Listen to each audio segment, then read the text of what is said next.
बच्चों, ये मुझे बताना जरूरी नहीं है कि अभी कौन सा समय चल रहा है। ये बहुत क्रुशियल समय है और ये मैथ एनसीईआरटी के बुक के एग्जाम्पल का क्वेश्चन है, लेकिन बच्चों को हमेशा ये क्वेश्चन कंफ्यूज करता रहता है कि P T Q is equal to twice angle O P Q, ये हमें प्रूव करना है।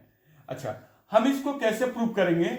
सबसे पहले देखिए, ये एक चीज हमें मालूम है कि किसी एक्सटर्नल पॉइंट से अगर कोई टेंजेंट जाता है, दो टेंजेंट, तो उनका लेंथ बराबर होता है। तो मैं सबसे पहले पकड़ लेता हूं कि T P is equal to T Q. एक टेंजेंट का लॉ के अंदर में है कि अगर किसी एक्सटर्नल पॉइंट से अगर कोई टेंजेंट बन रहा है तो वो टेंजेंट का लेंथ बराबर होता है। अभी एक चीज देखो, मैंने पी क्यू को ज्वाइन किया है, तो ये जो पी क्यू है और टी पी क्यू एक ट्राइंगल बन गया है, in triangle T P Q. अच्छा, ये भी पता है कि अगर किसी ट्राइंगल का दो साइड अगर बराबर होता है तो एंगल अपोजिट जो होता है बेस में वो भी बराबर हो जाता है। यानी कि मैं ये कह सकता हूं कि ये एंगल और ये एंगल दोनों बराबर है, तो मैं angle T P Q is equal to angle T Q P ले सकता हूं। अच्छा, यहां पर एक लॉजिकली बात सोचना है हमको कि हमको प्रूव करने के लिए ओपी क्यू लेना है। तो ओपी क्यू का जो लाइन है, ये एक लॉजिक बात है कि हमें इस साइड के तरफ ही मूव करना है, ये साइड की तरफ जाने की जरूरत नहीं है टी क्यू पी की तरफ में। तो ठीक है, चलते हैं। अब देखो, किसी ट्राइंगल का अगर मुझे ये दो एंगल अगर इक्वल है और ये एंगल अगर निकालना है सपोज, तो मैं इसको कैसे निकालूंगा? ये अगर ए है, ये बी है, ये सी, तो इसको निकालने के लिए मैं एंगल और ये दोनों बराबर है, तो angle A is equal to 180 से माइनस कर देंगे angle B plus angle C. ये पता है हमें, ठीक है। तो अब लो, मैं इन ट्राइंगल टीपीक्यू जब लिया था तो यहां पर ये दोनों एंगल तो बराबर है। ये अब angle P T Q is equal to 180 minus करेंगे किसको? Angle T P Q plus angle T Q P, ये प्लस करेंगे। अच्छा, ज्योमेट्री के अंदर में जब कभी भी हमें कुछ प्रूव करना होता है तो हमें एक चीज ध्यान देना चाहिए कि जो चीज हमें मिलता है, जैसे पीटी क्यू मिल गया, अब मैं इसका पीछा नहीं छोड़ूंगा।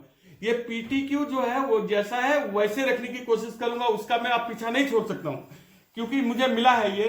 तो angle P T Q is equal to 180 minus, अच्छा बच्चों देखो, मैंने पहले दिखा दिया था कि T P Q is equal to T Q P, तो मैं अब इस दोनों तो बराबर है, तो मैं ट्वाइस करने के लिए जब जाऊंगा तो टी क्यू पी को ट्वाइस नहीं करूंगा, टीपी क्यू को ट्वाइस करूंगा, क्योंकि मेरा ओपी क्यू इसी के लाइन पे है।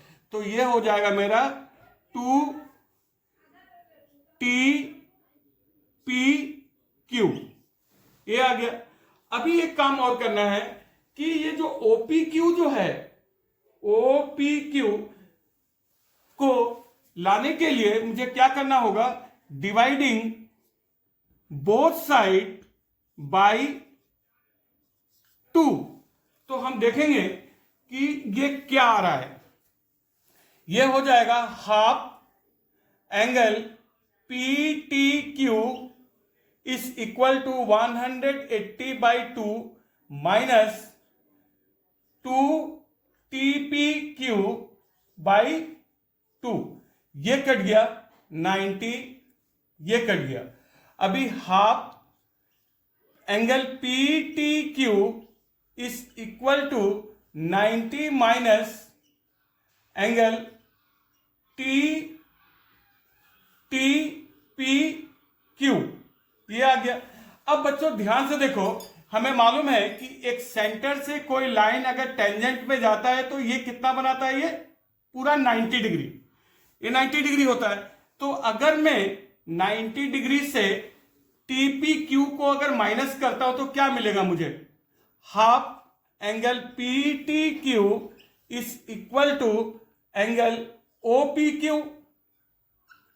क्योंकि मैंने 90 डिग्री से ये पूरा ओपीटी 90 डिग्री था, जिससे मैंने माइनस कर दिया टीपी क्यू को, तो क्या मिला मुझे? O P Q. अब ज्यादा सोचना नहीं है, therefore angle P T Q is equal to twice angle O P Q. NCERT का बुक में इस जगह पे थीटा पकड़ा हुआ है, जो बच्चों को कंफ्यूज करता है। वैसे ही ट्रिग्नोमेट्री में थीटा करके बच्चे घबरा जाते हैं, तो यहां पर मैंने कोई थीटा नहीं पकड़ा है, सीधा पीटी क्यू को इस तरह से प्रूव कर दिया। बच्चों, अगर तुम्हें कोई डाउट हो तो इसे कमेंट में जरूर डालना, मैं फिर से एक्सप्लेन कर दूंगा। और आज से मैं आप लोगों की मदद के लिए एक ना एक वीडियो इसमें डालना शुरू कर रहा हूं। थैंक यू बच्चों।